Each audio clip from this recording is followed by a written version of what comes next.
Imagine paying $800 more a month for health insurance, while politicians in D.C. point fingers and do nothing. Democrats say it's the GOP's fault. But is that the whole truth? Let's break this down. It's now my honor to yield to the distinguished whip, Katherine Clark. Thank you so much, Mr. Leader.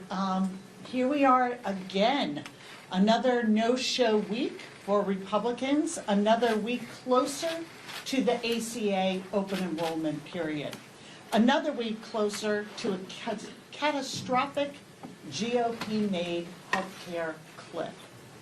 This is a solvable problem, but it is an urgent problem, and we need Republicans back in D.C.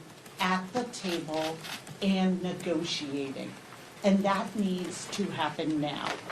Despite what Mike Johnson says, we do not have an eternity to deal with this. Families are already finding out their premiums are about to skyrocket. Parents are realizing they cannot afford to stay insured.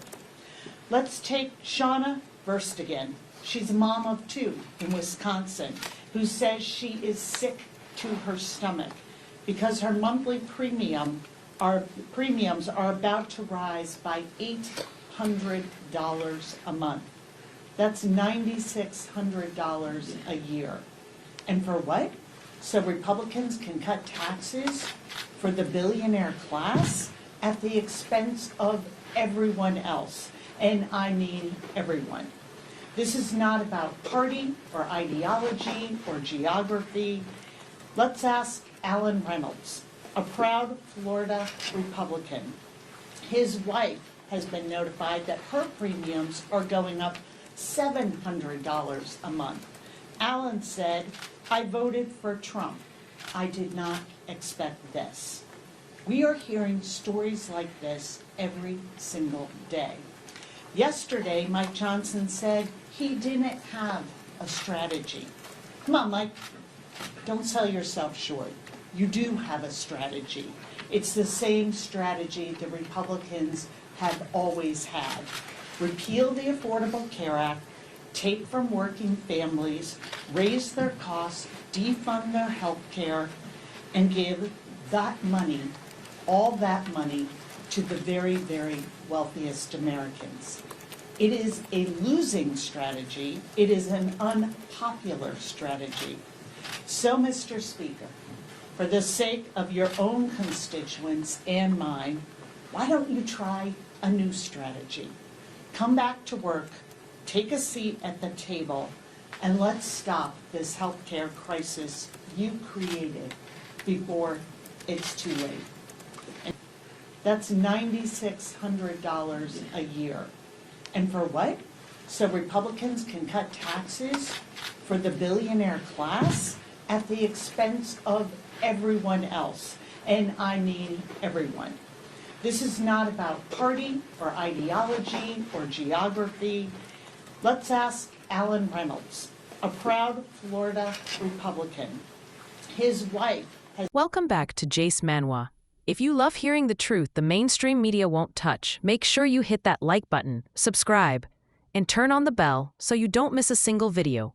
All right, let's get into it. So Katherine Clark just gave this speech, blasting Republicans for supposedly being the reason health insurance premiums are rising. She called it a GOP-made healthcare crisis and accused conservatives of abandoning the table while families struggle. She even gave a few examples of people whose premiums are skyrocketing. But let's be honest here. The Affordable Care Act, Obamacare, has been on the books for over a decade. Democrats promised it would lower costs, increase competition, and make healthcare more affordable. What happened? Premiums have continued to rise year after year. Deductibles are through the roof. Families are paying more for less coverage. That's not because Republicans aren't in D.C. for a week. It's because the system Democrats built is fundamentally broken. She mentions a Wisconsin mom paying $800 more a month, and a Florida Republican whose wife's premiums are rising by $700. That's exactly the point. Working families are getting crushed under these government-run, one-size-fits-all policies.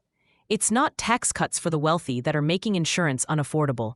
It's bureaucratic control, overregulation, and lack of genuine competition in the marketplace.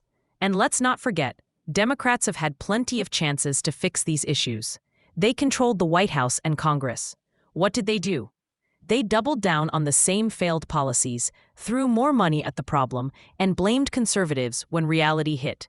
Katherine Clark tries to paint Mike Johnson and Republicans as having no strategy. But the real strategy is returning power to individuals and states. Promoting competition, giving families more choices, and stopping this endless cycle of government dependency. The Democrat solution is always the same: spend more, tax more, regulate more. That's how you get skyrocketing premiums. So when she says, come back to the table, what she really means is come back and agree to our failed ideas. No, it's time to put patients first, not Washington bureaucrats. If you agree, it's time to hold Democrats accountable for the mess they made. Share this video, like it, and subscribe to Jace Manhwa for more unfiltered truth. See you in the next one.